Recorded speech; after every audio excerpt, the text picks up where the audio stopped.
So picture this.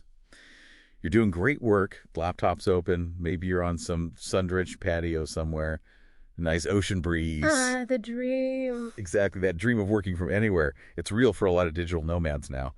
But here's the thing, that freedom, it can get real tangled real fast in all the financial and legal stuff if you're not ready. Oh, yeah. The tax codes, visa rules, even how your benefits work. It's a It maze. really is like putting together IKEA furniture with, half the instructions missing. Ah. So our mission today, cut through all that noise. We've dug into this really deep, expert-level guy on all this financial, legal, tax stuff for U.S. and Canadian nomads. And we're going to pull out the absolute key nuggets, maybe some surprising facts just for you. And it kind of breaks down neatly, actually. We see three main pillars here. First, how your company benefits are set up. Then your home country tax obligations, super important. And finally, we'll get into the specifics of some popular host countries. Okay, let's unpack this. I think the very first money trap people fall into is how their company actually pays them for this remote stuff. What's the key difference we need to know? Yeah, the absolute fundamental thing is understanding stipend versus reimbursement. So a stipend is just a fixed amount, right? Maybe $200 a month for co-working. No receipts needed, usually. Okay. For both U.S. and Canadian folks, that's almost always going to be taxable income. A reimbursement, though, that's different. That's paying you back for specific expenses you can prove with receipts. Right. And if the company sets it up correctly, like under what the U.S. calls an accountable plan, or just a standard non-taxable repayment in Canada, that money often isn't taxed. The crucial point. Your employer's choice dictates how it's taxed for you. So it's not just the cash, it's the category they put it in. That really hits your tax bill. Yeah. And speaking of taxes, your home country ones don't just, disappear when you hop on a plane, right? What's the biggest myth there? Right. So many people think, I left, so I left taxes behind. Rarely works that way. For U.S. citizens, you have to file based on your worldwide income. Period. Worldwide, okay. The upside is you might qualify for the Foreign Earned Income Exclusion, the FDIE. That lets you exclude a pretty big chunk of income earned abroad if you're physically outside the U.S. for at least 330 days in any 12-month stretch. 330 days, that's most of the year. It is. And for Canadians, the CRA, the Canada Revenue Agency, they've clarified something interesting. If you're fully remote, your company's office back home, not your regular place of employment. Oh, okay. So what does that mean practically?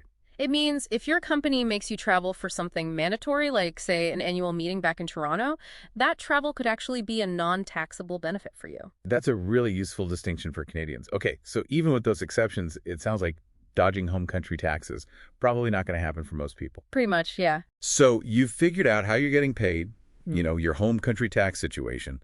Next big question is, where do you actually go? Let's dive into a few popular spots. What really sets them apart? Absolutely. Let's look at Mexico, Costa Rica, and Portugal. So Mexico, you'll need a temporary resident visa. That usually means showing proof of income, around $3,700 to $4,400 US a month, or savings of about $55,000 US. Right. But here's the tricky part. The tax situation is kind of ambiguous. If you stay over 183 days, technically you become a tax resident. And Mexico can tax worldwide income up to 35%. But honestly, enforcement on foreign income from digital work, it's often unclear. Murky. Yeah, and then there's this inconsistent thing with customs and electronics. Officially, it's one laptop. But you hear stories, people getting hit with 16, 19% duties on extra monitors or whatever. Okay, so Mexico sounds a bit like rolling the dice on the financial side. Is there somewhere with a clearer picture? Definitely. Look at Costa Rica. They have a specific digital nomad visa. Requires $3,000 US a month in income.